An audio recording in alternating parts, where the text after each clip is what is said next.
Construire une application mobile en soi n'est pas une tâche très facile, surtout quand l'application sera utilisée par quasiment tous les Français à un moment dans leur vie.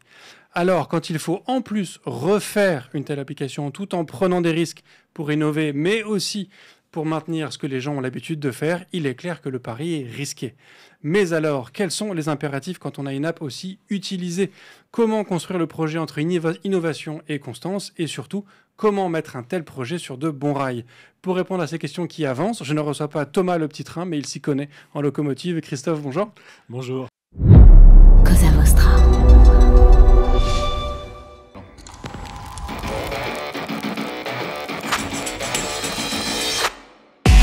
Bonjour, je suis Bruno Soulez, je suis un dev, D-E-V, pour différents, extraordinaires et visionnaires. Bienvenue dans If This Then Dev, le podcast qui veut résoudre le problème avant de passer au dev. Chaque semaine, je recevrai un expert pour décoder un sujet ou une tendance de notre formidable métier d'artisan du numérique. Sans en faire un tuto, nous parlerons d'une techno ou de notre quotidien de dev. Une discussion sans boucle, sans condition, mais compilée, afin d'en comprendre tous les éléments avant de passer au dev. Ce podcast est une production Cosa Vostra, où nous codons comme nous accompagnons nos clients, en étant différents, extraordinaires et visionnaires. Alors Christophe, est-ce que tu pourrais te présenter pour les quelques personnes qui ne te connaîtraient peut-être pas? Avec plaisir. Donc, je suis Christophe Rochefol, je suis CTO de SNCF Connect. Et pour expliquer, si jamais on va chercher, SNCF Connect fait partie de SNCF Connect on Tech. On est une communauté de plus de 1000 développeurs tech autour de la mobilité durable. Et je m'occupe de la partie SNCF Connect, donc l'application dont tu parlais, qui est utilisée par tous les Français, mais aussi de la plateforme qui est derrière, qui permet de faire de la distribution d'informations voyageurs. Et j'ai un autre collègue qui est lui aussi CTO, qui s'occupe des outils pour la SNCF, pour les agents, pour contrôler dans les trains, pour afficher les horaires en gare, ou pour donner des flux d'informations qui vont remonter notamment dans Connect. Donc, Okay. C'est très varié, c'est plus de 1000 tech et c'est passionnant de projets divers et variés. Et du coup, c'est pas uniquement un environnement mobile, il y a aussi tout un aspect, j'imagine, d'API qui sont mis à disposition. Tout à fait. Tout un ensemble de services partout. De plateformes, on va vraiment de plus en plus, on parle beaucoup de plateformes depuis quelques années. C'est toutes les plateformes qui sont derrière, et que ce soit derrière Connect ou d'autres outils pour la SNCF, qui se matérialisent par des API ou des SDK, qui sont aussi faits chez nous. Ouais. Ça fait combien de temps que tu es arrivé sur ce rôle-là au sein de la SNCF? Alors, sur ce rôle de CTO SNCF Connect depuis fin 2021, mais je suis chez SNCF Connect depuis 2016. Okay. C'est plutôt bien la maison. Okay, ce sont tous ces changements de cette orientation plateforme que tu évoques, ou même le nouveau projet de l'application SNCF Connect. Ça fait combien de temps? Il y a eu combien de temps de maturation au sein de la SNCF avant on va pas forcément le lancer, ou en tout cas de mettre en prod ces projets-là? Alors, comme j'ai pas mal évolué au sein du groupe, et typiquement avant d'être sur SNCF Connect, j'étais dans une filiale internationale à New York, qui était assez sympathique pendant le Covid, un peu moins sympathique. Ouais. Donc j'étais un peu éloigné quand même de ces sujets-là. Mais la stratégie qui a amené à SNCF Connect, je pense qu'elle a démarré vers 2019-2020 sur travailler comment... Je me souviens d'un discours de Christophe Fanichet qui nous expliquait qu'on voulait avancer dans une vision voyageur et apporter le plus de fonctionnalités aux voyageurs plutôt qu'avoir une application par fonctionnalité. Je pense que c'est ce qui est un peu à l'origine de SNCF Connect, c'est comment on arrive à proposer une plateforme qui ne fait pas que vendre des billets de train, mais qui propose des itinéraires, de l'information voyageur, qui propose de l'urbain, qui propose de la longue distance pour accompagner les Français, pour aller d'un point A à un point B sur l'ensemble du parcours et l'ensemble de l'accompagnement, que ce soit de l'alerte ou de l'information. Okay. Donc je pense que c'est un peu ça l'origine du projet SNCF Connect. Et du coup, c'est quand même un changement d'organisation assez drastique, j'imagine. Est-ce que ça s'est traduit uniquement sur un aspect organisationnel, où il y a eu aussi du coup des mutations technologiques importantes qui ont dû être menées? Je ne sais pas à quel point la plateforme était mature pour ce genre de changement. J'ai envie de dire les deux. En fait, ça a commencé comme souvent ce type de projet. Donc, à partir du moment où on a commencé à avoir l'idée, on fait ce qu'on appelle une preuve de concept, les fameux POC. Et on a essayé de voir, et pour la partie technologique, avant de passer à la partie orga, on a essayé plusieurs technologies qui nous permettaient d'adresser ce nouveau projet, parce que ce qu'on souhaitait préparer, c'est préparer le futur. Au-delà de proposer un bout en bout et d'accompagner nos voyageurs sur l'ensemble de leur voyage, c'était surtout préparer le demain, préparer à intégrer plus d'urbain, d'intégrer tout ce que les offres de mobilité durable vont s'enrichir, tout ce qui va être en termes d'accompagnement. C'est chaque jour, il y a de nouvelles. On pourrait parler des trottinettes, mais on peut parler des nouveaux bus urbains où les technologies changent aussi. Et je me souviens il y a quelques années qu'on a commencé à vouloir faire du porte-à-porte. La notion d'API, côté des transporteurs urbains, n'était pas tout à fait là. Maintenant, on a le niveau de maturité. Donc, c'est vraiment se préparer à toute cette révolution de la mobilité qui était nécessaire. Et c'est vraiment ce qui a drivé. Donc, on a commencé par nous dire quels sont les grands principes, qu'est-ce qu'on veut mettre en œuvre, et notamment se mettre en place une capacité de déployer des évolutions très rapidement, de pouvoir avoir des équipes, et on parlait d'organisation, des équipes qui peuvent prendre un sujet de A à Z. Pas uniquement une équipe qui fait du web, une équipe qui fait du mobile, mais vraiment penser offre, penser voyageur, l'utilisateur final, et travailler là-dessus. Et c'est ce qui nous a drivé et qui nous a amené à faire des tests sur différentes technologies qui nous permettaient de répondre à ces enjeux-là. Ok. Alors, il y a déjà beaucoup de questions qui s'en mêlent dans ma tête. Et juste un premier point pour essayer de recadrer, parce que du coup, tu parles de tous ces sujets de mobilité. On entend bien qu'il y a des sujets aussi de quelle que soit la distance, enfin la taille du trajet qu'on va être amené à faire. Et est-ce qu'au final, la SNCF aujourd'hui continue à ne faire que du train? J'entends que sur la SNCF Connect, tu proposes des voyages qui sont au-delà du train, mais est-ce que la SNCF, en tant que telle, ne fait que de la gestion de trajets en train? Et du coup, toi, en tant que plateforme, il faut te connecter à d'autres fournisseurs de services sur l'aspect, justement, trottinette, transport urbain ou ce genre de choses. Ou est-ce que la SNCF, du coup, veut aussi pouvoir étendre sa capacité à proposer des modes de transport autres que le train? Je connais très bien le point de vue distributeur parce que je travaille dessus et effectivement, on intègre différents nombres de transporteurs.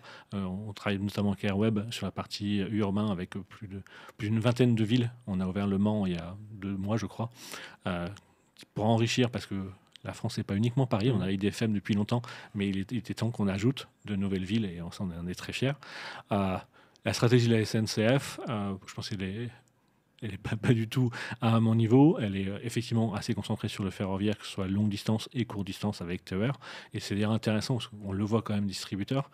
L'année dernière, pour la première fois, il y a eu autant de billets ou de volume de vente, j'avoue que j'ai oublié, de TER que de TGV.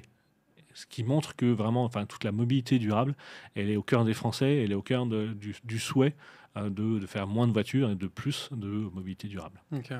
Ce qui est une bonne nouvelle. Ce qui est une très bonne nouvelle. Et c'est dans nos valeurs. Et quand je recrute, typiquement, c'est une des raisons pour lesquelles les personnes, ça tombe dans la première ou deuxième point qui fait que les gens nous rejoignent, nos développeurs, les techs nous rejoignent, c'est qu'ils veulent contribuer à une mission, à un sens et qui apporte plus de mobilité durable. Ça, je trouve que c'est toujours merveilleux d'avoir des équipes comme ça qui sont drivées par quelque chose qui a une vraie ambition au-delà de simplement... Je les rejoins pour les mêmes raisons, aussi parce que mes 2 grands-pères étaient de la SNCF et je suis toujours fier de dire qu'ils étaient cheminots. Je ne suis pas cheminot, je suis d'un SNCF Connect and Tech, mais malgré tout, j'ai rejoint la grande maison et contribuer vis-à-vis du changement climatique à la mobilité durable, c'est assez essentiel pour moi. Ok. Avant de parler de l'aspect tech, parce qu'on est quand même sur un podcast tech, on va quand même parler aussi de l'aspect organisation, parce que c'est important. Tu as évoqué ce côté où avant, il y avait un côté très... il y avait des équipes front, des équipes back, des équipes iOS, des équipes Android. Et là, il y a vraiment une approche beaucoup plus user, donc j'imagine des choses qui se rapprochent à une organisation par squad. Tu nous as dit aussi que c'est à peu près 1000 personnes dans la tech, SNCF Connect. Sur SNCF Connect on tech. C'est beaucoup moins chez moi. Mais qui reste un volume quand même considérable. Hein, et puis j'imagine que ce changement d'organisation, il n'a pas touché que ton équipe. Ça a été de manière plus globale. Comment est-ce que vous avez accompagné ce changement auprès des différentes équipes, des différentes personnes qui constituent les équipes? Alors je vais revenir sur le POC avant de parler du choix qu'on a fait. En termes d'organisation, on a commencé par 10-15 personnes qui ont créé une version, je veux dire, pré-alpha. C'est même pas l'alpha, quoi. C'est vraiment le POC de ce qu'on souhaitait apporter comme usage aux Français, qui faisait à la fois de l'itinéraire, de la formation, de la distribution. Et comme souvent, quand on commence avec ce type de projet, on prend un peu les experts sur l'ensemble des sujets. Et après, petit à petit, on a fait grossir cette équipe-là. Et on est passé en 10 mois de 15 à 150. Alors, on n'a pas été les chercher Oui, non, sur mais le marché, évidemment. j'imagine bien, mais On a été chercher dans nos énorme équipes, comme- mais voilà, on a fait un assez gros ramp-up en allant chercher dans les équipes historiques qui travaillaient sur les applications en place, qui ont petit à petit basculé en fonction des domaines fonctionnels qu'on souhaitait adresser, pour à la fois continuer à faire du run sur l'ancienne application, mais surtout préparer la nouvelle. Ok. Mais donc, du coup, cette notion Mais- de POC, elle n'est pas uniquement sur le POC technique, sur le produit Non. en tant que tel, mais aussi sur On a sur- testé sur aussi le des regard. concepts, et donc ce fameux concept dont je te parlais, c'est le fait de se dire, on ne souhaitait plus rester dans un mode où je différencie les équipes qui font du web, du mobile iOS, du mobile Android. On voit vraiment que quand on adresse un sujet, pour les utilisateurs, on l'adresse de bout en bout, du back au front, et quels que soient les fronts, qu'ils soient mobiles ou web. Ouais. Donc, ce qui est effectivement du coup un changement de paradigme dans la philosophie de tout le monde. Moi, je pense que c'est bénéfique parce que du coup, plutôt que t'intéresser à un petit morceau, en fait, à une vision globale, et il y a surtout vraiment cette notion de se dire, ok, je dev quelque chose, mais t'as une perception en fait du service que tu rends Exactement. derrière, ce qui est forcément du coup plus motivant. Et le passage à l'échelle, passer de 15 personnes à 150 personnes en si peu de temps, que ce soit sur l'aspect tech ou sur l'aspect orga, ça s'est bien passé. C'est pas simple, forcément, quand on fait. Mais encore une fois, c'était des personnes qui étaient chez nous. C'est pas non plus des personnes qu'il a fallu former à notre culture. Donc, on est assez sur une culture similaire et on fait de l'agilité depuis 2012. Et donc, il y a un certain nombre de principes qui sont assez forts, qui étaient déjà en place et qui nous a permis de faire cette transition-là. Il a fallu mettre en place, j'ai envie de dire, le bon niveau de management pour que ça ne soit pas trop contrôlé, et en laissant suffisamment de degrés de liberté, parce qu'on croit beaucoup en l'autonomie des équipes, mais en même temps qu'on a un projet de cette ampleur qui doit sortir, mettre suffisamment de situations où on suit les progrès, on suit le développement pour pouvoir arriver à sortir en temps et en heure avec le bon niveau de qualité. Ouais. Il y avait déjà une date de release d'une nouvelle application qui était fixée. Comme toujours, les métiers ont toujours des souhaits et on a essayé d'être au plus proche de ces souhaits-là. Il y a eu énormément de discussions, mais ce qui nous a importé, c'était de sortir au moment où on s'estimait globalement prêt. Ouais. Alors pour revenir du coup sur les sujets tech, et ça répondra à la question d'Adrien sur YouTube, je comprends du coup qu'avec cette nouvelle approche, le choix du cross-platform s'impose à peu près là-dessus, mais donc vous avez des équipes qui n'étaient pas forcément matures sur cette techno-là. Du coup, la question elle est double, c'est pourquoi avoir choisi Flutter et comment vous avez accompagné les gens pour du coup développer une expertise sur cet environnement-là. Ça fait clairement partie des critères. Et donc, quand on a fait le POC, on a fait 3 technologies. Donc, on a fait KMP, je crois qu'il s'appelle KMM maintenant, c'est toujours Kotlin derrière, React Native et Flutter. On a lancé 3 équipes, 3 développements de la même application. Au bout de 15 jours, on avait les premiers résultats sur Flutter. On avait des développeurs iOS, Android qui étaient enthousiastes, en fait, qui ont eux-mêmes, qui étaient, pour la plupart, on leur avait dit jamais de la vie, je ne ferai autre chose que du natif, over my dead body, comme on dit, et qui eux-mêmes, aujourd'hui, sont les plus grands défenseurs et font partie des personnes qui aujourd'hui vont parler en conférence du chemin parcouru. Et donc, parmi les critères de choix, c'est la capacité d'accompagner les équipes, d'apprendre, de passer à Dart, de passer sur Flutter. Et sur ce sujet-là, notamment, Flutter est arrivé haut la main. Okay. Sur un autre sujet, sur les performances, également, Flutter était au très bon niveau par rapport aux autres plateformes dans notre usage. Probablement que dans d'autres usages, ça serait différent, mais dans notre usage, c'était vraiment les 2 critères principaux qui nous ont fait diriger vers Flutter. Après, il y a eu plein de sous-critères. Il y a eu des choix, il y a eu toute une grille de décision. Je crois qu'il y avait 50 critères à l'intérieur. Mais pour les 2 facteurs, c'était notre capacité à accompagner, à faire grandir nos collaborateurs. Et on parle de quelques semaines, on ne parle pas de mois sur Flutter. Oui, parce que justement, tu disais que sur Flutter, vous aviez un premier résultat en 15 jours. Est-ce que ça veut dire que sur Kotlin et sur React, ça a été un peu plus long? Ça a été plus long, j'avoue. J'étais pas là, donc j'aurais du mal à autonomer des chiffres. Exactement. Les chiffres que je retiens, c'est que 2 semaines sur Flutter, on avait des premiers résultats qui étaient plutôt bluffants. Okay. Et ce qui ne veut pas dire que React Native ou KMP n'est pas bon. C'est qu'au moment où on l'a fait, par rapport à notre usage, et par rapport à notre contexte, encore une fois, parce qu'on a quand même beaucoup de développeurs Java chez nous, c'est un certain nombre qui avaient fait du Kotlin. En fait, il y avait probablement des prémices qui ont aidé cette trajectoire-là. Okay. Oui, il faut toujours rappeler que c'est un choix qui est lié à votre contexte. C'est pas une réponse absolue. Exactement. Et du coup, comment ça s'est passé justement ce montant? Parce que Il y avait combien de devs, du coup, répartis sur les différentes équipes qui ont dû se mettre à du Flutter? Alors, on avait plusieurs équipes mobiles, donc on va dire 2 grosses équipes, une iOS, une Android. Et maintenant, on a à peu près sur les 30 équipes qui travaillent sur Connect ou la plateforme ou la data, on a en moyenne 2 développeurs mobiles par équipe. Ok. 2 développeurs mobiles par équipe. Et du coup, vous avez combien d'équipes aujourd'hui sur ces Une différentes? trentaine. Une trentaine. Et du coup, est-ce que vous avez une notion de guilde On qui a, leur on permet- a une communauté, oui, on appelle la communauté mobile, et qui s'appelle même communauté Flutter, parce que Ouais. comme c'est tellement répandu maintenant chez nous, qui se réunit toutes les semaines, qui font un point sur les différentes sorties, qui font des partages de connaissances, et puis on a aussi ce qu'on appelle un focus tech, qui là est beaucoup plus global, qui est multi-guilde, multi-communauté, où on partage sur des choses qu'on a appris dans la semaine et qu'on a envie de partager avec le reste de l'écosystème. Ok. Et donc, il y a 2 personnes mobiles par équipe. Les autres personnes de chaque équipe, elles sont sur quel type de spécialité? Alors, pour faire très très vite, en moyenne, on a 2 mobiles, 2 front, 2 back, Ok. globalement, quoi. Ouais. Après, ça va dire, je te donne le schéma global, hein. Il y a des équipes qui font beaucoup de data, où tu vas retrouver des data engineers, des data analysts en plus. On a des équipes qui sont très orientées parcours. Et là, je te parle que des devs, hein, parce que évidemment, tu rajoutes des Scrum, tu rajoutes des QA, tu rajoutes des CX et un PO pour que ça fonctionne. Mais globalement, c'est à peu près ça. Du coup, quand tu as cette approche d'orienter très, très user et service rendu, est-ce qu'il y a des tests qui ont été faits sur du React Native Web pour avoir du coup une seule plateforme qui fait aussi bien du mobile que du web? À l'époque, on avait regardé plutôt Flutter Web, qui n'est pas le bon niveau de maturité, et qui l'a plus aujourd'hui, mais c'est un peu particulier. Flutter Web, c'est quand même une app qui est chargée dans ton navigateur. C'est pas ce qu'on souhaite dans une navigation web. C'est pas vraiment une app à l'intérieur d'un navigateur. Donc c'est pour ça qu'aujourd'hui, on se pose la question sur des apps. Je te parlais d'autres équipes au sein de notre communauté qui travaillent pour des outils, des agents par exemple. On se pose plus la question parce que ça se rapproche plus d'une app. Là, pour le site d'accompagnement des Français sur la distribution Flutter Web, on n'est pas encore prêt, en tout cas, clairement.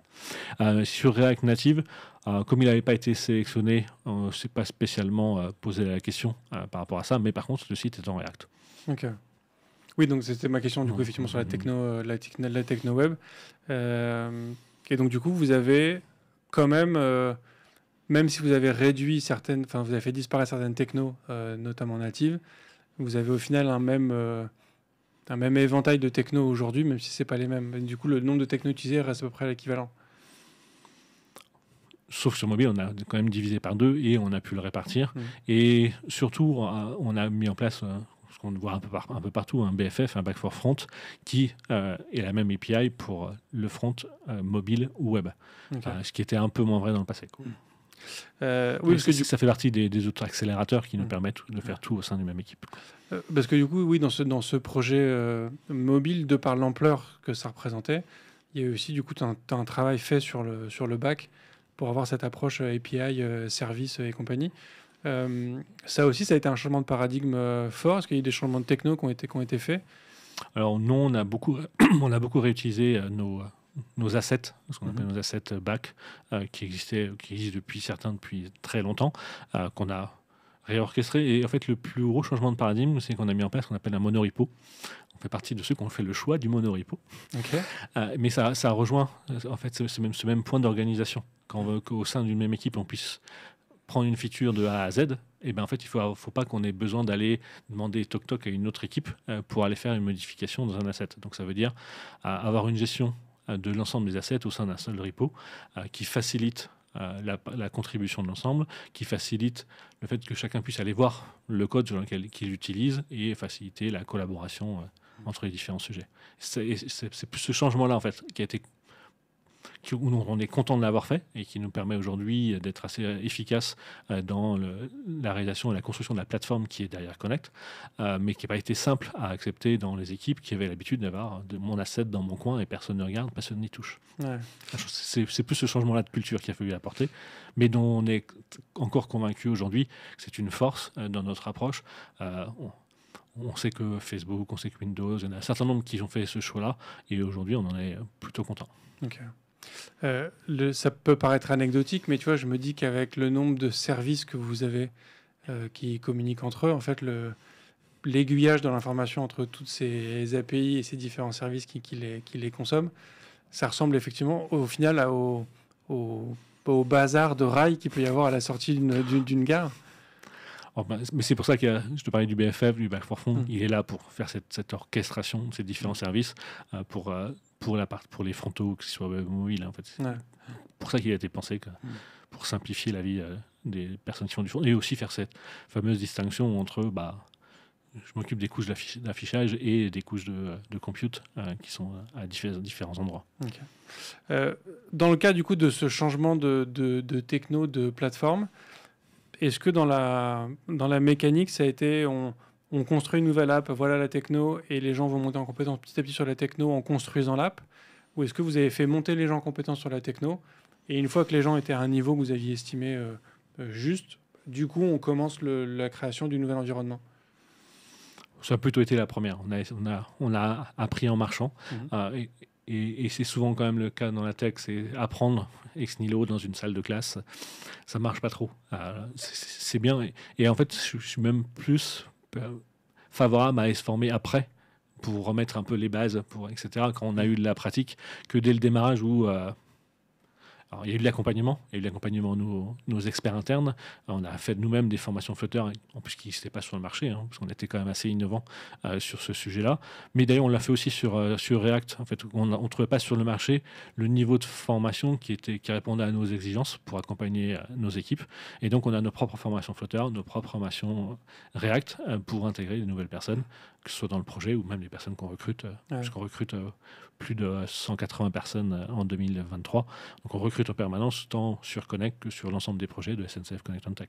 Oui, parce que j'imagine en plus que vu l'échelle de vos projets, en fait, c'est vrai que le nombre les formations techniques qui sont adaptées à ce type de volumétrie, à ce type de challenge technique, sont quasi inexistantes. En fait, vous êtes partie des rares acteurs à connaître ces sujets-là. Exactement. Quand on parle de mobilité, on est la plus grosse communauté, mais du coup, on trouve très peu de personnes qui sont formées à la mobilité.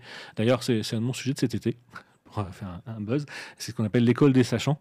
C'est que là, on va même un cran plus loin. C'est au-delà de former à Flutter, de former à React pour nos besoins. C'est carrément former à nos bribes techniques, former au fonctionnel de l'après-vente et de la brique technique qui permet de gérer l'après-vente. Et on est en train de construire une école interne pour intégrer, parce qu'en fait, c'est d'une forte complexité, surtout quand on commence à faire de l'urbain, de la longue distance, courte distance, etc. Et donc on s'enrichit, on met en place une école des sachants pour... C'est un projet assez passionnant qui va m'occuper un peu cet été. Ouais, j'imagine. Et donc du coup, dans cette approche très orientée utilisateur, à quel point est-ce que les devs participent à la conception des différents features, des différentes CX ou genre de choses? Alors, on a effectivement des CX qui sont pas tant par équipe, mais plutôt par domaine fonctionnel, qui contribuent à faire tout ce travail de préparation, d'études, et qui travaillent aussi beaucoup avec notre communauté de voyageurs qui participent à l'évolution de l'application. Et typiquement, on souhaite même aller plus loin, puisqu'on s'est donné comme objectif cette année que 100% des personnes qui travaillent sur Connect, qu'ils soient CX, PO ou Dev, qui puissent aller au contact des utilisateurs sur le terrain. Alors que ce soit en gare, et on a un certain nombre été en gare pour guider et expliquer que la barre de recherche, on peut faire Paris-Marseille le 8 août, et que ça marche très bien et qu'on gagne énormément de temps. Mais aussi, c'est participer aux écoutes de la relation client. Donc, c'est vraiment favoriser ce contact-là pour que quand ils développent une nouvelle fonctionnalité, ils étaient au contact des retours de nos clients et puissent participer, autant que faire se peut, à faire des retours au travail qui est fait avec les équipes CX en préparation. Okay. J'en profite parce que je viens de jeter un œil sur le chat. Il y a de très bonnes questions qui sont posées, donc j'en profite. Est-ce que tu as connaissance de situations avantageuses pour des devs qui sont passés du natif à Flutter plutôt que d'arriver directement du Flutter sans jamais avoir fait de natif? On a les deux. Ce que je sais, c'est que les natifs qui sont passés de natif à Flutter, ils n'ont aucun regret. Ouais. Ça, c'est sûr. Est-ce qu'ils ont un avantage? Je pense qu'ils ont plus un avantage de la culture mobile et de l'expérience mobile que vraiment du natif. Donc, ce que tu veux dire, c'est qu'une personne qui aurait fait du Flutter aussi longtemps qu'une personne a fait du Swift, il serait à peu près kiff-kiff en termes d'expertise. Tout à fait. Ouais. Et Wilkins qui nous dit on peut bosser en multi-repo, même sur une seule équipe. Comment sont réglés les soucis de CI, par exemple, sur un monorepo, qui peut être généralement très long si l'ensemble est couvert par la CI? Alors, effectivement, on a une CI pour le monorepo, et ça fait partie de mes sujets, donc c'est vraiment une bonne question. Aujourd'hui, on déploie une fois par semaine. Donc, c'est plutôt un bon rythme. Ouais, quand même. Pour apporter des évolutions, apporter de nouvelles fonctionnalités. Alors, pas toujours des énormes fonctionnalités. Hein. Quand on sort Le Mans, c'est une grosse fonctionnalité, mais toutes les semaines, on sort des ajustements, on sort des nouveaux alertings. Typiquement, là, on a sorti l'alerting de la mise à jour de l'application. C'est des fois, hein, pour accompagner l'utilisateur qui soit au courant qu'on a fait de ces types d'évolutions. Mais du coup, sur la CI, effectivement, aujourd'hui, c'est un peu long. Pour être transparent avec toi, c'est un peu long ce déploiement-là,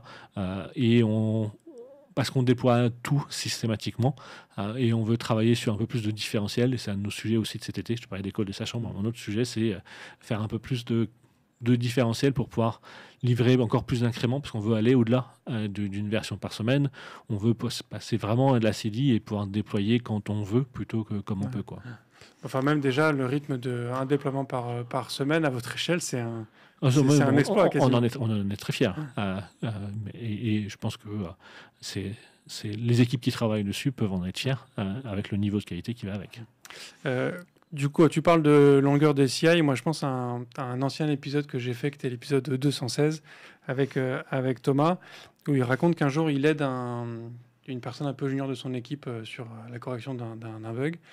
Le dev lui dit ça va être rapide, on fait ça. Donc il fait un truc vite fait, il compile, ça prend 5 minutes, il teste, ça marche pas, il refait une modification, il recompile, ça prend un peu de temps, il reteste, ça marche toujours pas, il fait ça 2 fois, 3 fois, 4 fois, et puis au moment, du coup Thomas lui dit écoute, là ça commence à prendre un peu de temps, moi je peux pas passer 1 heure là-dessus, ce que je te propose c'est qu'on prend une feuille, un crayon, et on essaye de faire en sorte que la correction qu'on applique fonctionne du premier coup.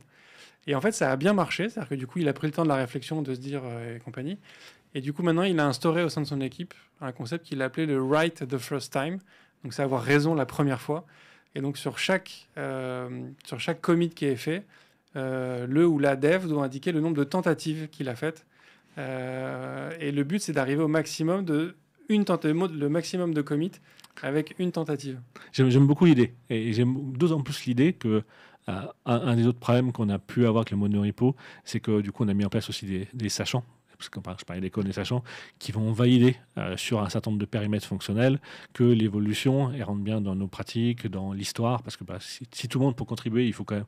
Tout le monde peut contribuer, mais tout le monde ne peut pas valider la contribution. Et donc, on a un sujet de temps de review qui peut parfois être un peu long. Et c'est un des sujets où qu'en fait... la plupart du temps, le temps de review passe avec les nombreux allers-retours. Et donc, avoir cette idée de Write for the first time me plaît beaucoup. Je vais en parler à mes équipes. Ça marche. Je t'enverrai le lien de l'épisode, comme ça tu pourras leur transmettre. Une question que j'avais qui a aussi popé dans le chat, c'est du coup dans cette mécanique d'apprendre en marchant, donc d'apprendre ces nouvelles techno à mesure que vous construisez l'app, de faire après des formations après pour voir un peu de certaines choses. À quel point est-ce que vous avez dû revenir sur certains sujets et reconstruire certaines choses en vous disant en fait là on n'a peut-être pas fait le bon choix, on a des... Enfin, tu vois, à quel point vous avez été capable d'identifier la dette technique que vous aviez créée de par peut-être un manque de formation ou d'expertise sur le sujet au moment où vous avez commencé? Alors, la dette technique qu'on a aujourd'hui, ça a plutôt été dans des choix qu'on a fait consciemment, de dire là pour pouvoir sortir la version, on va prendre ce raccourci-là, plutôt que des sujets de formation ou le fait qu'on était de méconnaissance. En tout cas, dans le backlog que j'ai en tête, c'est vraiment pas ce qui ressort. C'est vraiment plutôt des choix qu'on a assumés parce qu'au bout d'un moment, il faut sortir. Et qui fait qu'on a pris des choix. Typiquement, on a mis des choses dans le BFF. On se dit, c'est pas le bon endroit, mais là, il faut qu'on avance et que justement, on retravaille pour le redescendre dans la plateforme, plutôt que des choix liés, plutôt que des conséquences de cet apprentissage en marchant. Ok. Et est-ce qu'on peut aussi considérer peut-être que en 2023, Flutter est quand même une techno assez récente et que du coup, on est sur des langages qui sont très haut niveau, sur des environnements qui sont quand même assez haut niveau. au final, quand tu as fait du Java avant, enfin, c'est vraiment ça. Facilement, quoi. C'est ça, c'est pour ça que je parlais de ces fameux 15 jours. Alors, effectivement, pour être expert, il faut un peu plus de temps. Mais la courbe d'apprentissage est vraiment un des points qui nous a le plus surpris, en fait. Ouais, j'imagine. J'avais une question. Oui, c'est une question sur Flutter. Tu disais tout à l'heure que du coup, vous contribuez à l'écosystème. Est-ce que vous avez un ratio de temps par collaborateur qui est prévu là-dessus? Enfin, comment ça se passe, ce choix de contribuer Je veux dire que c'est plutôt opportuniste par rapport à la fois à nos besoins et notre capacité à pouvoir apporter de la valeur à Flutter. C'est pour ça que je parlais tout à l'heure, et ça s'inscrit d'ailleurs dans un programme un peu plus long, un peu large, qui s'appelle le numérique responsable chez nous, où sur l'accessibilité, et l'accessibilité aussi est un des critères de choix de Flutter, c'est qu'il y a des bibliothèques qui permettent de tester l'accessibilité dans Flutter, mais qui n'étaient pas encore complètement au niveau, et qu'on a contribué pour pouvoir les enrichir, parce que l'accessibilité aujourd'hui est un des sujets phares de notre démarche numérique responsable. Aujourd'hui, je vais prendre les chiffres du site web, on est à 90% des pages qui sont au niveau exigé. Sur la note globale, on est à 71%, je crois, parce que les règles RG2A sont très dures, c'est-à-dire qu'il suffit d'une page qui ne soit pas au niveau pour que le critère en lui-même ne soit pas pris en compte. Donc c'est pour ça qu'on peut être 90% en moyenne sur les pages et 71% sur la globalité. Mais on a aussi on a un autre référentiel, alors je connais moins, parce que je crois qu'il vient de Luxembourg, sur le référentiel mobile. Mais pareil, en fait, on a toute une démarche pour s'assurer que l'application, le site web sont accessibles pour tous, parce qu'on peut être tous mis en situation à avoir des problèmes d'accessibilité. Il ne suffit pas uniquement des personnes en situation de handicap. Quand on est malade, quand on est fatigué, pour X raisons. Quand on se casse un bras. Voilà, par exemple. Expérience personnelle. Mais ça arrive à tout le monde. En fait, je crois que le chiffre, c'est 60% des Français sont un jour en situation de handicap. Il y a un truc comme ça, en fait. Ça ne doit pas être très loin de ce chiffre, effectivement. Donc, c'est pour ça. Et ce n'est pas uniquement parce qu'on est issu d'une entreprise de service public. C'est que quand je parlais tout à l'heure de citoyens, de mobilité durable, ça fait partie de nos valeurs. Et c'est travailler sur l'accessibilité, travailler sur l'éco-conception. Et Flutter aussi nous a aidé là-dessus parce que, tout simplement, pas développer le code 2 fois. Ouais. C'est déjà un élément, mais pas seulement. C'est qu'on a travaillé dans la démarche par les changements d'organisation, de culture. Ça a été un des autres points. Dès le premier jour, l'éco-conception a été présent dans la pensée du projet qui a amené à SNCF Connect. Et on a travaillé avec un partenaire qui s'appelle Green Spector, qui est une entreprise externe qui nous a audité régulièrement, à peu près tous les 3 mois, pour nous donner un label, pour nous dire là où on en est. Alors, on a une note de 75 sur 100, label argent, qui est plutôt une très bonne note. On est dans le top 10, j'ai envie de dire. Mais surtout, qui nous a donné des préconisations sur qu'est-ce qu'il fallait améliorer, qui nous a permis d'apprendre. On parlait d'apprendre en marchant. Faire de l'éco-conception, c'est pas quelque chose qu'on a été formé à l'école. Surtout que moi, ça fait un certain temps. Donc, on nous a apporté des valeurs autour de l'échange de données, le temps de chargement, l'énergie consommée. Et ça nous a permis d'avoir des vraies différences entre la première version de l'application et la deuxième version. On était autour d'un gain de l'équivalent de 300 kg de CO2 par an sur le parcours pour l'ensemble des personnes utilisateurs.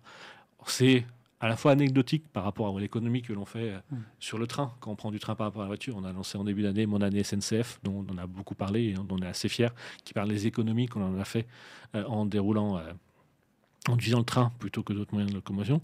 Mais à ces milliers de kilomètres, on peut rajouter les quelques kilomètres qui sont économisés parce qu'on a utilisé une application éco-conçue. Ouais. Et est-ce que du coup, il y avait un besoin plus important de formation des équipes sur des sujets d'accessibilité et d'éco-conception que sur le passage à Flutter au final? Tout à fait. Alors, en fait, on s'est mis dans un objectif d'entreprise, parce que ce n'est pas que les développeurs, c'est CX, les PO, enfin c'est l'ensemble de l'entreprise, de se former à l'accessibilité. Et ça fait un programme qui a démarré même avant le projet, parce que ça fait plusieurs années que ça fait partie de nos objectifs d'entreprise. Et l'éco-conception, alors on a plutôt appris en marchant jusqu'à maintenant, et on a choisi cette année d'en faire un programme de 30% de mes devs vont être formés à l'éco-conception. On s'est fait auditer, on a appris sur le tas à travers, mais là maintenant on se dit, le cap suivant, c'est que 100% de nos devs, donc ça commence par 30%, mais 30% de nos devs sont formés à l'éco-conception cette année. Et est-ce que du coup la prise en compte de ces sujets d'éco-conception et d'accessibilité était aussi facilitée par le fait que vous commenciez par une page blanche, en fait. Vous n'aviez pas une application à retravailler et tout un environnement à recréer. J'ai envie de dire oui et non. C'est un peu une réponse de Normand, comme on dit. C'est que, vu le volume, on parle de plus de 150 écrans sur l'application, ça reste malgré tout complexe. Donc même en partant de page blanche, quoi qu'il arrive, ça reste complexe. Mais c'est vrai que plutôt que prendre quelque chose qui existe depuis 15 ans, et encore une fois, c'est pour ça qu'on a fait ces choix technologiques pour préparer le futur, ça nous a permis de faire des choix aussi de techno qui nous amènent à être plus simples et, je reviens à Flutter, à tester l'accessibilité. Ouais. Qui est Mais assez du coup, récent. tu vois, ne serait-ce que sur la conception de ces 150 écrans, dans ta CX, quand tu inclus des sujets d'accessibilité, ça t'évite de devoir après découper des parcours que tu avais créés avant. Enfin, Exactement. Tu gagnes un temps fou quand même. Complètement. Sur ces aspects, du coup, justement, d'accessibilité et d'éco-conception, alors moi, j'aime bien parler de l'accessibilité parce que je trouve que c'est un point qui est important. Et j'ai quand même l'impression que c'est même moins acquis pour les devs que l'éco-conception. J'ai l'impression qu'il y a plus de devs qui sont sensibles à des sujets d'éco-conception. Parce que dans l'éco-conception, on parle souvent de performance, de temps de réponse, d'optimisation de la mémoire. Donc, c'est des sujets que les devs aiment bien. On aime bien se préoccuper de ce genre de choses. L'accessibilité, c'est moins technique, on va dire, comme sujet. C'est très clair que l'éco-conception, et notamment sur les sujets dont tu parles de performance, optimisation de la mémoire, il y a beaucoup d'éco, mais l'accessibilité aussi, alors, notamment chez nous, par à la fois notre culture, mais aussi par l'approche qu'on en a eue. C'est-à-dire qu'on a un référent côté équipe produit sur l'accessibilité, qui assiste l'ensemble des PO, des PM, des CX sur le sujet-là. J'ai un référent tech, parce qu'il ne suffit pas de faire un beau parcours qui soit accessible, mais il faut avoir des conseils sur la bonne façon de l'implémenter. Et on a aussi des testeurs. On a un testeur malvoyant qui est intégré aux équipes et qui contribue à éviter qu'on essaye de se mettre à la place d'une personne malvoyante. En fait, une personne, chacun va imaginer. Je me souviens, il y a quelques années, dans une autre entreprise, sur la semaine du handicap, il y avait une expérimentation. On va mettre une salle noire pour que les gens ils se mettent à la place des personnes qui ne voient pas. Non, en fait, on peut pas se mettre à la place. C'est un jeu, mais c'est pas du tout se mettre à la place. Avoir une personne malvoyante qui te dit t'es bien gentil, mais là, je peux pas m'en servir, ça change vraiment radicalement. Et c'est par cette prise de conscience qu'on a apporté que le sujet est porté. Parce que du coup, en fait, tu parlais tout à l'heure que dans Flutter, vous avez contribué notamment sur la partie de test d'accessibilité. Il y a quand même une partie qu'on ne peut pas tester de manière automatique. En fait. Exactement. Mais il y a un certain nombre en fait, derrière l'accessibilité, notamment les référentiels, les RG2A, il y a beaucoup de principes qui sont écrits. Et il y en a un certain nombre qui sont testables et testables automatiquement. Et pour donner un exemple, il y a des parcours et des clics et prendre une image en mode noir et blanc et se rendre compte qu'il y a quelque chose qui n'est pas du tout visible. Même un automate peut le faire. Mais à l'inverse, se dire que le bouton « voir tout », il n'a pas beaucoup de sens si tu n'as pas le contexte de la page et qu'il faudrait mettre un autre texte pour expliquer, voir l'ensemble des offres urbaines. Ça, c'est plutôt une personne qui le vit au quotidien. Parce que quand son lecteur d'écran va lui dire voir tout, il va dire voir tout quoi. Oui, je vois. C'est une combinaison des deux, forcément. Comme tu parles de test utilisateur, ça m'amène à un autre sujet. Comme effectivement, je le disais en intro, on parle d'une application qui est utilisée par quasiment tous les Français à un moment dans leur vie. Ce qui est quand même du coup un challenge non négligeable. Oui. À quel point est-ce que vous avez des tests utilisateurs réguliers, des focus group, je ne sais pas comment est-ce que vous les appelez, et à quel point est-ce que les devs ou les équipes tech en général font partie de ces process-là? Donc on a effectivement un focus group qui est en place, donc ça s'appelle Connectez-vous, je crois. Et on a ces expériences en gare, et bon, je parlais tout à l'heure d'aller en gare à la rencontre de nos voyageurs. C'est pas uniquement pour voir les problèmes qu'ils ont, mais c'est aussi pour leur présenter des fonctionnalités en avance. On a un mode bêta qui est activé, alors qui n'est pas visible, qui est surtout utilisé en interne. Moi, je suis en mode bêta, par exemple, qui permet de voir en avance un certain nombre de fonctionnalités. Et on va en gare, notamment pour celles qui ont un impact sur le parcours, pour les tester et avoir des retours. Et ça nous est arrivé de ne pas sortir une fonctionnalité et de la reculer de quelques semaines en fonction de ces retours-là. Okay. Sur l'aspect éco-conception, du coup, tu nous as parlé des gains en kilos de CO2 par an. Ce qui est, je trouve, intéressant avec l'éco-conception, c'est qu'il y a plein de sujets. On peut ne pas parler du tout de CO2. Tout à fait. On peut parler de plein de sujets différents. Est-ce qu'il y a d'autres domaines de l'éco-conception? Est-ce que, je ne sais pas, sur les équipements que vous avez en data center, Est-ce que vous avez, je sais pas, veillé à avoir des équipements plutôt anciens? Enfin, tu vois, c'est quoi les axes que vous avez choisis dans l'éco-conception? Alors, Je me permets juste un disclaimer avant, Je t'en parce que juste pour être précis, je cherche pas à pointer du doigt une mauvaise action de votre part. C'est-à-dire que j'ai fait beaucoup de sujets sur l'éco-conception. Pour moi, c'est un sujet hyper important. Et ce qu'on a dit à chaque fois, c'est qu'il y a beaucoup de possibilités. Et forcément, il faut choisir dans ces possibilités. On ne peut pas adresser tous les sujets de l'éco-conception. Il y a un choix à faire. Donc ma question, c'est juste, effectivement, vous, quels sont les choix que vous avez faits dans tout ça? On est complètement d'accord. Et c'est pour ça que ce soit la conception, l'accessibilité, la diversité, et tous les sujets, on est vraiment dans une démarche continue. Il ne s'agit pas d'avoir un label à un instant T.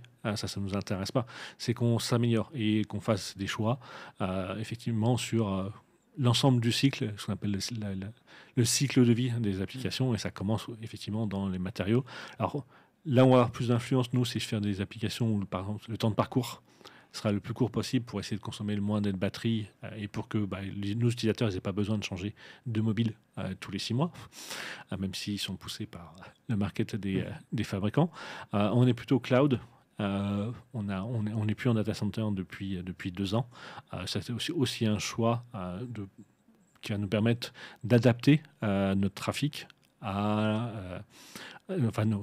nos nombres de machines, nos nombres de services au trafic. Et ça en fait partie pour moi aussi parce que on a ce qu'on appelle l'ouverture des ventes chez nous. C'est tout. On a en gros quand on distribue du train, on a une fenêtre, on a un horizon d'à peu près 3 mois. Et donc tous les 3 mois, on va recharger les trains de la période suivante. Et donc ça s'appelle chez nous une ouverture des ventes, parce qu'en même temps, on a des tarifs assez intéressants à 6h du matin, à peu près tous les 3 mois qui sont mis en ligne. Et cette ouverture des ventes, c'est forcément un trafic qui est x3, x4 par rapport à d'habitude. Et quand on était en data center, en fait, on était en infrastructure ouverture des ventes en permanence. Aujourd'hui, dans le cloud, on a effectivement un profil ouverture des ventes, mais on a le profil quotidien qui n'a absolument rien à voir. Et puis on n'est pas complètement en autoscale, mais on a un certain nombre d'autoscales, notamment on passe à 75% la nuit, enfin on a un certain nombre de choses, de profils qui nous permettent de nous adapter. C'est plus tout ce choix-là qu'on a fait, c'est d'adapter vraiment notre infrastructure au trafic pour consommer le juste nécessaire. Okay. Et ça tombe bien, ça rejoint des pratiques FinOps qui intéresseront aussi notre gestion des coûts. Oui, c'est à chaque fois que j'ai traité les sujets d'éco-conception, les sujets d'accessibilité, ce qui en ressort, c'est que quand tu fais de l'éco-conception, en fait, tu fais un peu du FinOps parce qu'en fait, tu es dans une démarche d'économie, d'énergie, de moyens, de ressources. Exactement. Et donc, forcément, ça coûte moins cher. Donc, ça intéresse le département finance. Et dans l'accessibilité, au final, tu crées des parcours qui sont plus faciles à utiliser vraiment par tout le monde. C'est-à-dire, c'est pas uniquement que c'est accessible aussi à des personnes en situation de handicap, mais c'est que aussi pour des gens qui ne sont pas en situation de handicap, le parcours est aussi plus facile à faire. Et donc ça bénéficie vraiment à tout le monde. Et pourtant, c'est pas des sujets qui sont acquis à chaque fois. Et c'est pas nouveau, parce que moi j'ai commencé dans le test, je fais partie des CTO qui ont commencé dans le test, qui n'ont pas commencé dans le dev. Et je me souviens en 2003 d'avoir été, je sais plus si c'était à Manchester ou en Suède, à une conférence qui s'appelle Eurostar, donc c'est pas les trains, mais que c'est la conférence européenne du test. Et on parlait déjà d'utiliser les règles de l'accessibilité comme des outils et des moyens pour tester nos applications et nos sites web, parce que quand c'est plus accessible, c'est plus accessible pour tous. Et c'est vraiment pas un sujet nouveau, mais effectivement, je suis d'accord avec toi, on travaille toujours. Je pense qu'on on peut plutôt être fier du travail qu'on a fait dans nos équipes, mais c'est un sujet du quotidien. Ouais, canon. Je pense qu'il y a effectivement de quoi être fier de ce travail-là, et je pense que c'est important qu'un acteur comme la SNCF soit effectivement fer de lance un peu sur ces sujets, de par votre visibilité. Au-delà du fait que vous êtes un service public, je pense que c'est important de montrer le leadership par l'exemple, en fait, tout simplement. Tout à fait. Et c'est vraiment un de nos différenciateurs forts, encore une fois, quand je recrute. C'est la mobilité durable, et moi je réponds, c'est au-delà de la mobilité durable, c'est le numérique responsable. On a parlé d'accessibilité, on a parlé d'éco-conception, on pourrait parler de diversité. On travaille avec une école qui s'appelle Adatech, qui est une école spécialisée en diversité. Alors, typiquement, on a des... Que je connais bien, parce que j'y interviens régulièrement. tant mieux. Mais j'ai croisé il n'y a pas si longtemps que ça, et on a des alternants qui sont arrivés cet été de cette école-là. On les a invités à Vivatech. Plus de 30 étudiants sont venus à Vivatech. On est en train de réfléchir comment encore renforcer ce partenariat-là, parce que ça rentre encore une fois dans ce côté citoyen et de nos valeurs, avec qui on résonne beaucoup avec Adatech. C'est sur l'open source, donc on parlait de contribution à Flutter, mais on a aussi créé, en 2016, je crois, TOC, qui est un framework qui permet de faire du langage naturel et donc faire du conversationnel. Et on l'a mis en open source aussi. Et donc, il était utilisé dans WeSNCF, dans Connect, dans d'autres applications de la SNCF, mais aussi chez d'autres plateformes en France qui utilisent TOC. Donc, ça fait ce partage de connaissances, ce partage d'outils, c'est vraiment... tu parlais tout à l'heure de CO2 pour l'éco-conception, mais c'est pour ça que je parle de numérique responsable. C'est vraiment toute la palette complète. C'est comment on peut réfléchir à avoir une approche responsable, éthique de la construction de nos applications. Ouais. Oui, donc ça va aussi dans la notion de conception, enfin la construction des équipes. Exactement. En tant que telle, dans ces notions de diversité et d'inclusivité. Exactement. C'est un très beau projet. Je reviens du coup de manière pragmatique, on va dire, sur des sujets tech. Du coup, de ce que je semble percevoir, c'est que du coup, les équipes mobiles ou les équipes web, au final, ont à peu près il n'y a pas de différence particulière entre ces sujets-là. Au final, ils sont traités de la même façon. C'est juste que c'est pas le même outil qui est utilisé. Exactement. Mais en gros, ils devent au même rythme, font partie de la même squad, donc ils sont sur la même feature. Donc basé sur le même design system. Même design system, ok. Donc il n'y a aucune distinction entre les deux équipes, en fait. Non. Enfin, c'est plus, encore une fois, c'est deux communautés, parce qu'ils font du partage de connaissances, mais ils sont au sein d'équipes, plutôt en mode pizza team, plutôt qu'en mode équipe mobile. On n'a plus d'équipe mobile. J'ai pas d'équipe mobile, j'ai pas d'équipe front. J'ai une communauté de développeurs front et de développeurs mobiles. Et du coup, sur la communauté back, du coup, il y a uniquement ce BFF qui est mis en place, qui va du coup consommer un ensemble d'API créés par d'autres équipes ou d'autres entités du groupe SNCF de manière plus globale. Ou est-ce que vous travaillez aussi sur... Non, derrière le BFF, il y a vraiment ce qu'on appelle la plateforme. Il y a vraiment une plateforme qui est l'ensemble des briques qui permettent de gérer l'après-vente, qui permettent de gérer les clients, qui permettent de gérer l'échange, qui permettent de gérer l'achat, le paiement, la finalisation, etc. Donc toutes ces briques-là font partie de la plateforme et sont gérées aussi dans une communauté plateforme. Ok. Donc c'est juste un bridge, en fait. Mais donc tout est au sein de SNCF Connect and Tech. Oui. D'accord. Et par contre, on consomme des services qui sont SNCF, typiquement la couche transporteur, qui sont les offres ferroviaires. On consomme un service qui est fait chez mon collègue et on le consomme en mode client comme n'importe quel client qui font de la distribution d'offres ferroviaires. Okay. À travers du support, à travers des tickets. Et est-ce que du coup, cette nouvelle philosophie de projet que vous avez chez SNCF Connect and Tech, avec cette notion de diversité, d'éco-conception, d'accessibilité, Flutter, enfin cet nouvel écosystème. Est-ce que du coup, vous avez aussi un travail d'évangélisation en interne au sein du groupe SNCF pour véhiculer un peu ce changement-là ? Je ne parlerai pas d'évangélisation, parce qu'on a un vrai sponsorship, que ce soit sur l'accessibilité, que ce soit sur les conceptions, au sein du groupe. Donc on s'appuie aussi sur le groupe pour porter ces valeurs-là. Et par contre, au sein de l'ensemble des fameux 1000 tech dont je parlais, c'est partager les choix que l'on a fait, les sujets, se former ensemble, partager les pratiques. Et typiquement, on parlait de Flutter, on a beaucoup parlé de Flutter, mais Flutter au démarrage était parce qu'on était cross-platform. Et aujourd'hui, par le travail qu'on a fait, on a même des applications plutôt pour les agents, qui sont plutôt monoplateformes, parce que typiquement, le matériel, on le maîtrise, où ils sont en train de se poser la question, est-ce qu'ils ne partiraient pas aussi sur Flutter ? Parce que par toute cette richesse qui a été construite autour, que ce soit en éco-conception, que ce soit les briques qui existent, mais aussi parce qu'on se dit qu'au-delà d'être cross-platform à un instant T, on passe dans le futur. Est-ce que dans 2 ans, 3 ans, on ne va pas changer de device et enlever cette contrainte de se dire on est obligé de prendre la même techno de device parce qu'on a fait le développement peut être intéressant. Donc, tout ça, c'est pratique. On a à la fois les communautés au sein de Connect, donc mes équipes, mais on a aussi des méga communautés au-dessus qui font du partage de connaissances sur l'ensemble de ces sujets-là. Okay, et notamment, là, quand on parle de se former à l'éco-conception, c'est pas que mes équipes, c'est vraiment l'ensemble des équipes de SNCF Connect and Tech. Je vois. Et du coup, sur l'aspect éco-conception, tu nous as parlé tout à l'heure que vous êtes passé donc quand vous êtes en cloud. Comment vous avez choisi votre cloud provider? Déjà, est-ce que vous en avez choisi un seul? Est-ce que vous êtes un petit peu partout maintenant pour Alors, on a fait assez classiquement appel d'offres et d'époque et des choix. On est plutôt mono-provider. On va dire que sur toutes nos applications de production, on est sur un provider et toutes nos applications bureautiques sur un autre. Je te laisse deviner lesquelles. je serais curieux de savoir parce que du coup, je me dis que vous n'avez peut-être pas choisi Google pour des raisons notamment, enfin enfin, avoir vos données qui restent hébergées chez un acteur plutôt européen. J'imagine qu'il y a peut-être un OVH dans l'eau parce que c'est un acteur francophone et il y a peut-être une préférence nationale. Alors, on a choisi des acteurs internationaux Ok. parce qu'encore une fois, on est dans la poche de tous les Français. Et donc, on a besoin d'avoir un niveau de résilience qui soit suffisant et qui réponde à nos besoins. On a fait d'autres tests, mais aujourd'hui, il n'y a que les acteurs internationaux aujourd'hui Ok. qui nous ont confiance. Par contre, qui ont des sites en France. Et du coup, vous avez choisi qui? Si Alors, c'est pas indiscret. on ne crie pas trop sur les toits. D'accord, j'entends.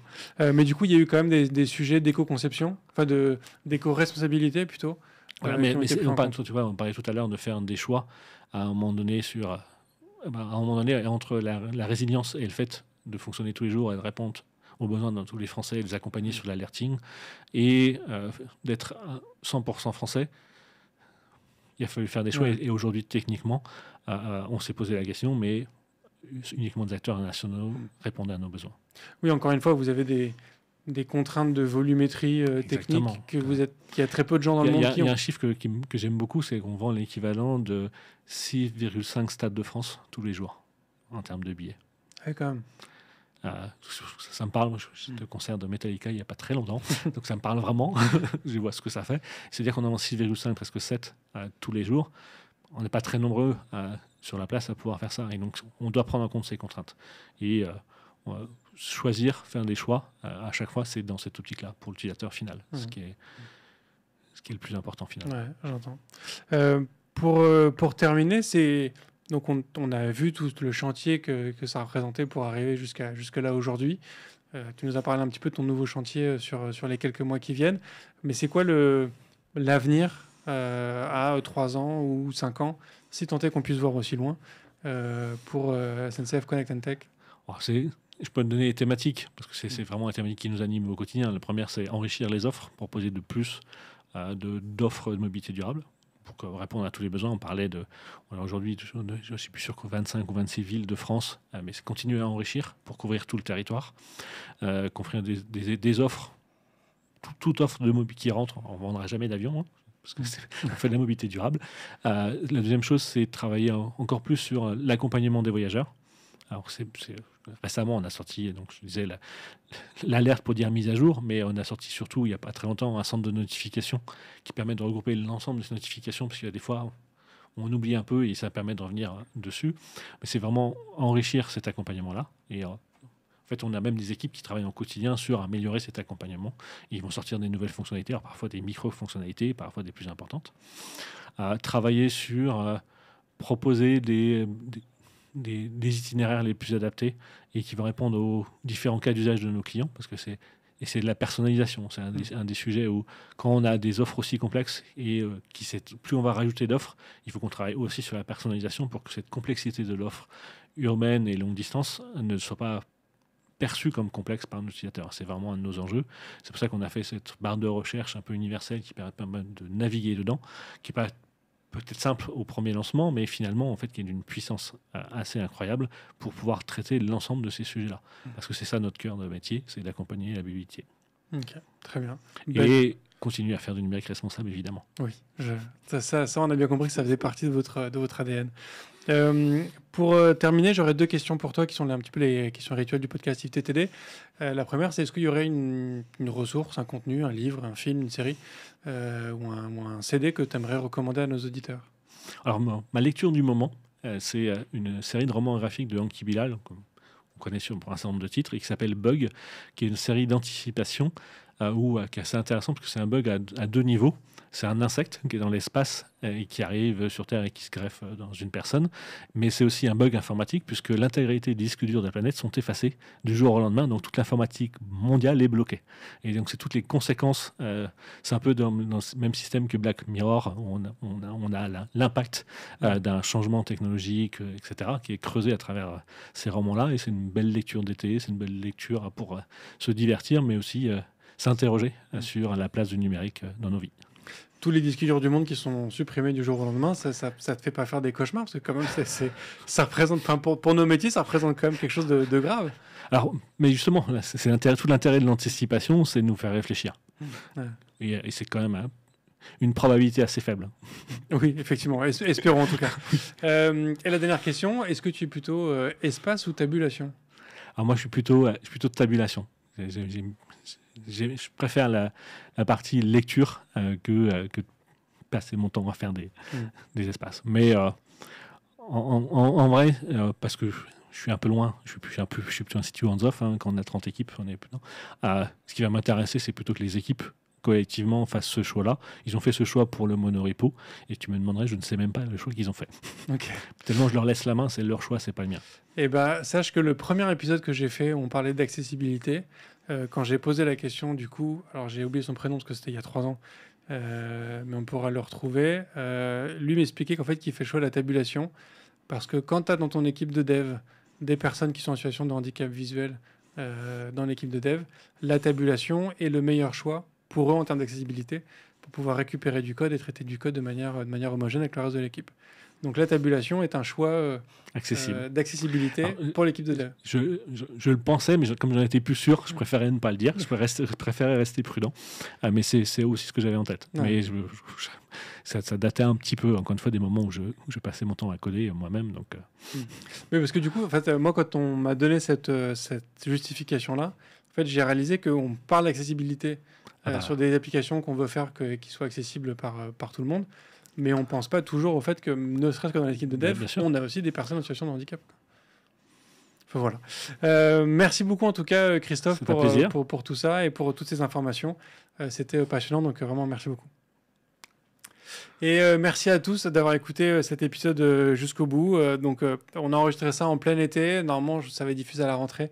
Donc vous venez de rentrer de vacances, donc normalement vous venez d'utiliser déjà l'application SNCF pour vous déplacer. En tout cas, je l'espère, aussi pour des raisons de déplacement un peu plus éco-responsable. J'espère que vous avez passé de belles vacances, c'est aussi le plus important. Donc voilà, merci pour tout ça. Merci de continuer à partager le podcast autour de vous. J'espère vous partager très bientôt un ensemble de news pour le podcast qui seront absolument canon pour l'année 2023-2024. Je vous remercie beaucoup. Je vous souhaite de très bonnes fins de semaine. Je vous dis à la semaine prochaine. Et d'ici là, codez bien. Merci d'avoir écouté cet épisode de If This Then Dev et merci à toute mon équipe de Cosa Vostra à la production de cet épisode. Merci aussi à Alan, Ada, Linus, Bill, Steve et Steve de nous avoir ramenés jusqu'ici. Si ce podcast vous a plu, committez-vous en vous abonnant, déployez-le autour de vous et vous pouvez aussi nous faire une petite code review en nous laissant 5 étoiles sur votre plateforme de podcast préférée. La conversation continue bien sûr avec vous sur Twitter, LinkedIn, Facebook, Instagram, chacun sa techno, @ifthisdendev ou @bibir, B-I-B-E-A-R. Vous retrouverez aussi tous nos épisodes sur notre site ifttd.io. Et enfin, si vous avez besoin d'une agence pour vous accompagner ou si vous souhaitez rejoindre une équipe tech passionnée et passionnante, écrivez-moi sur bruno@cosavostra.com. Merci à tous.